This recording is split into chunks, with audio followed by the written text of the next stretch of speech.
ఏమిటి పోలీస్ వర్గం కదా, ఒకప్పుడు పోలమ్మ అని ఒకటే, ఇప్పుడు చాకలి కులంలో పుట్టింది. ఈ చాకలి కులంలో పుట్టిందన్నమాట ఎందుకు చెప్పుకుంటున్నాం అంటే, అన్ని వర్ణాల వారికి కూడా దీపారాధన ఉంది, అన్ని వర్ణాల వారు కూడా మోక్షాన్ని పొందొచ్చు ఉండడానికి కానీ మన పెద్దవాళ్ళు చెప్పినటువంటి మాట అనమాట. ఈ పోలమ్మకి పెళ్ళయింది. ఇప్పుడు అత్తగారికి గయ్యాలితనం ఎక్కువ. ఎందుకో ఇవిడంటే పడేది కాదు.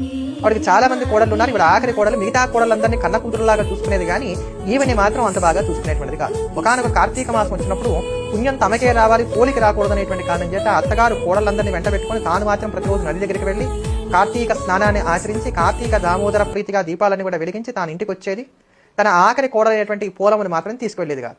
ఇంట్లో కూడా ఇటువంటి దీపారాధన లాంటివి ఏవి చేయకుండా ఉండడానికి కావాల్సినటువంటి కట్టుదిట్టమైనటువంటి వ్యవస్థ చేసి ఆవిడ వెళ్తూ ఉండేది.